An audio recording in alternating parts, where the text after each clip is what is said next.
Hello you guys and welcome to my channel and welcome to a layout for a brand new series this month. I'm not sure if she's going to do it for more than this month, but it's a brand new series this month and it's, oh my brain, Get in Shape. Shannon Blinn is a little brainchild of Get in Shape, using shapes in scrapbooking's YouTube series. So stay tuned. Every Sunday this month, a big group of us are going to work on shapes in our scrapbooking. And you saw there a sketch. I'm slowly working my way through the 30 days of sketches that I missed. I am one that has always played along with 30 Days of Sketches by Christy from Christy's Beautiful Life. The last two more, 11 and 12, I kind of slacked on. Oh gosh, no, 11, 12, and 13. Wow. Those I slacked on. I didn't do as many as I have in the past. So I am working with sketch from day 10 of this last series here, last in March. 30 Days of Sketches, Series 13, and the sketch was by Lorraine Wilmot. I will have it up here in the corner as well again for you. But I am playing with the remnants of a scrap room kit from, I don't know if it was from last year or 2 years ago, but it's one of those kits that I just had a little bit left and I really just wanted to kill it. It is Create Paper's Gingham Gardens, and so I don't have a ton left. And the sketch, since it has all those beautiful circles, I thought this would be perfect. I have my sister and my niece and one of their friends' kids. They have a piece of paper over their face for their privacy. I did not ask for permission to put them on, and so I'm not going to because, yep, well, my sister's kids are fair game for me. So yeah, I'm going to actually end up using the rest of this kit, which is awesome, except for a few embellishments, which is not a big deal, but I'm excited to use up the rest of this kit. So I'm using a bunch of punches I have. I have a 1-inch circle, 1.5-inch scallop circle, a 1/2-inch circle. I think those are the measurements. And then I use my big circle cutter and I cut just around the base of it, which I don't get a measurement. The smallest it goes is 4. So I think what that ends up being is almost like 3.5. And I have all these lovely circles that I create, and I'm just cutting them out of all the paper I have. The one paper is a cut apart, so I'm trying to get some of the fun patterns that are on there. Yeah, and then I mat the photo in the cream cardstock that I have left over, and other pieces kind of messy mat. And then whatever's left over of that cut apart, it ends up being 2 tags and 2 journaling spots. I use the one journaling spot to mat behind my photo, and then I will use the other journaling spot for my title. You'll see that in here in a little bit. And then I use the tags. So I use up all the paper. I even used some of the washi that came in the kit. And I'm also finally playing with some of the Cutfiles from 31 Days of Cutfiles with MK and Janet from this last, what was it, October, maybe? I don't remember at the moment. But it is a cut file created by Janet Fritz. And I can tell you what it was here in a second. I gotta get there. It was day 10. And I believe it was called... where did it go? Day 10 or day 11, sorry, and it was just vines. And so I am using that you see that lovely cut file right there on the right. There's where I finally got all the rest of those cut apart pieces, and I'm using that one to put on my behind my photo. But I'm using that as well. So that was yeah, when was this? Let's look. I'll see when the videos were posted. 5 months ago. So yeah, I believe October, September, August, somewhere around there. I don't remember. Anyway, it was a while ago, and I did not finish playing with all those cut files. I got them all, and I got the awesome digital kit that they had out. MK had on her at her shop. Some stuff was required. It was amazing. But yeah, I'm finally playing with some things, like clearly sketches and whatever. But I have this beautiful wood grain paper that I decided to use as my background, and I ended up using up all the stickers and doing all this fun thing. So now what am I doing? Oh, I'm cutting the holes out of my tags so I can get those put down the way I want them.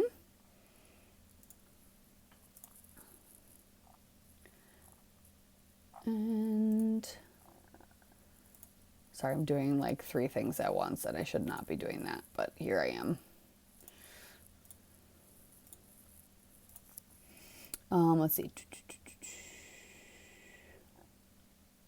Oh yes, and then what I did inside my tags, instead of taking like some thick twine, I took this I think it's embroidery floss, but it is more like only 1 or 2 ply essentially.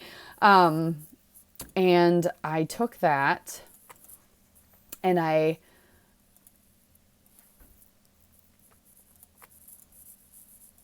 just kind of wrap it around my hands and create so that it's like a thicker, messier bundle of twine.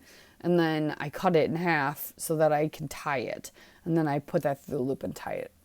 So that's what I did. Instead of like just the regular embroidery floss or like the other like baker's twine. And then it looks more distressed and raggedy because it's all these tiny little strands everywhere. I don't know. I really like the look of it. It works for me. But I'm finally getting all my layers up, and you saw there I had cut that label thinking I was going to just tuck and use part of it and not have it stand out as far. But then the title I found on that American Crafts Puffy Thickers set was Beautiful Day, and it did not fit when it was shortened. So I had to glue it back together, and now on the page you can barely tell that I glued it back together. So that is a little bit off from the sketch, but sketches are always a really good jumping off point. So you don't really have to follow them to a T. It's actually really good if you don't.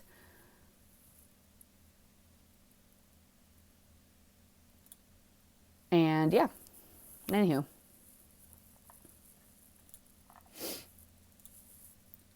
Things are working and going, and I really like the way this ended up turning out. So I'm getting my circles down. I'm kind of just clustering them around, having them kind of splay out from the center of my photo, just like in the sketch, and I'll layer them all up. And yeah, I really love the circles that I cut out of the cut aparts.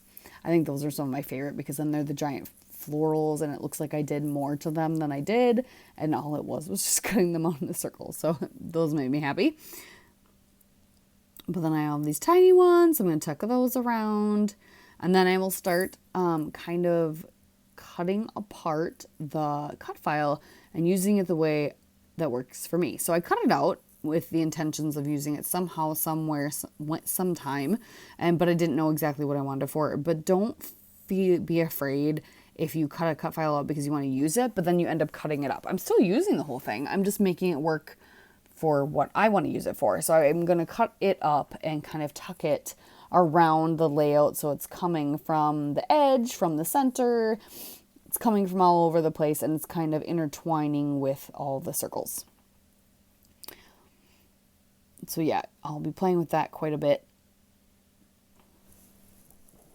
And here in the next shot, this is pretty much everything glued down. I am just sticking some of those vine pieces in yet, just kind of finishing up with that cut file. And now that's a really good one, a nice basic one that if you wanted to cut it like multiple times, it could look really, really cool.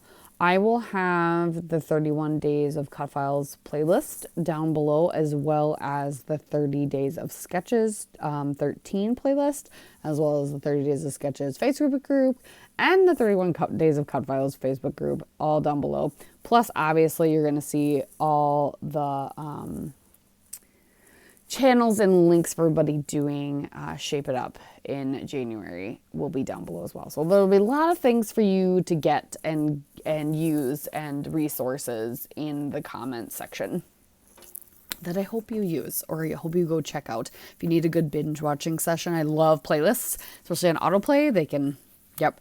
And it's great. Do you know what? Us YouTubers love it. If you turn on autoplay and you fall asleep, and then your autoplay plays for like 3 hours. I did that the other day. But then all these people get this watch time counted towards their channels, and it's a great way to support their channel. I'm just saying. Okay, so now I am finally cutting off the excess that's overhanging, because now, one thing about the sketch, now that it's gone out of the corner, one thing I liked about the sketch is there's a frame. I really like to frame my layouts somehow, usually either by matting it, drawing something, just because it feels like sometimes, especially like things like this, like it's almost like stuff just is going to fly off the page because there's no border, there's no stopping it.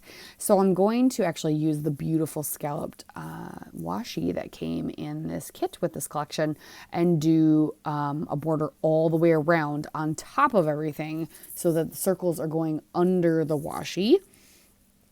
And that turns out super cute. I really like that. I do add a little bit of glue underneath the washi just to hold it down a little bit longer. I've seen washi time and time again just kind of lose its stick. So I figure it probably is going to happen on my layouts anyway. So wherever I can, I usually either add ATG or wet glue under the washi to help stick it down. And this one, I can kind of see where it was, but it doesn't bother me to a point that I would not do it. I'd rather know that the washi will be stuck down forever and won't come up. So yeah, I did that. So finishing the washi up, I like that. It's just like a nice delicate border all the way around. And now everything's coming together. And so the last kind of addition from the collection I'm going to start doing is going through the sticker sheet. Now, with the scrapbooking kits, sometimes you get some puffies, you get some like additional embellishments. Sometimes you will get a variety. I've used up, I think, most of what I got except for a few puffy thickers and then these clear stickers from the 12x12, or it's actually a 6x12 sticker sheet, but it's technically folded in half, so it's technically a 12x12 sticker sheet. Anyway, but they're all clear, which is kind of fun. A lot of times you don't see that, and these ones are clear and opaque. Like they have a clear background, but they're opaque, so they actually stand out quite a bit on even darker background like wood grain and things like that. You don't have to just put them on white cardstock, which is super fun. So I'm going to sprinkle some of those around, and then I'll just add that a little bit of gold element. I tried to sprinkle it around so the gold kind of goes everywhere. I had a couple of the leaves onto my actual leaf cut file too, and that's kind of fun. That adds a little bit of something onto some of those. Yeah, I really like that. And I do add a tab, and I'm thinking about writing the date, but it's all from the same day, and there's a bunch of other pages that have the date written on it, so I don't necessarily think I do need it. But yeah, my niece's birthday party, and this is just one of many photos that I've scrapbooked so far. And actually quite a few of the other pictures I use the same collection, which is super fun. I love when I can do that. So then it just looks like one huge event in the scrapbook, but at the same time I don't feel like I have to do that. That's not like a must. Like I require myself to do that, but I do like when I'm able to, because I feel like a lot of times either an event is only 1 or 2 pages, or one, and if it's more than that, rarely is it enough for me to just use one mini collection or one kit from. I usually lift up multiple just because there's so many. So it's kind of like one of those happy accidents that there were the right amount of pages, right amount of pictures that I got to use one kit for the whole thing. And so it's very cohesive, which is just nice. So last but not least, I decided I need to add a little bit of something, and I didn't necessarily want to do splatters. So I decided to take some paper glaze from Picket Fences and the velvet in the winter snowfall. I love it. It's white, but it has a little bit of a sheen or sparkle to it, just the tiniest bit. And I'm going to put it through this, I believe this is a Vicky Bootenson glue. Actually, I'm pretty sure. I don't know what it's called, but I'm pretty sure. And I'm just going to scatter it around in multiple different places. And that's essentially what I will do. And that will be the end of it. But I added the foam behind the tops of my tags. That's something like I always do. I love doing that. It gives the tags dimension. And I did add some foam on the bottom left corner and the bottom right or the top right corner of the photos as well. I did that off camera, so you don't see that. But I can't remember if that's in the stills or if I did that after I even took the pictures. Who knows? We'll find out here shortly. But added that Picket Fence Studio paper glaze. I love their paper glaze. And that just finishes off the page. So I hope you check out everybody else who is playing down below, focusing on circles today. And I really appreciate you checking out my channel. If you haven't subscribed, I really would love it. And stay tuned. Jen and I are bringing back Tuesdays in the Attic. We kind of fell off the wagon there for a while. I know I did, and she knows she did. And this Tuesday, we're bringing it back. So more Freaky Fast formulas from the past, from the scrap room, coming up on my channel this week. But stay tuned for more shapes. Get in shape the rest of the month. We'll see you then. Thanks. Bye.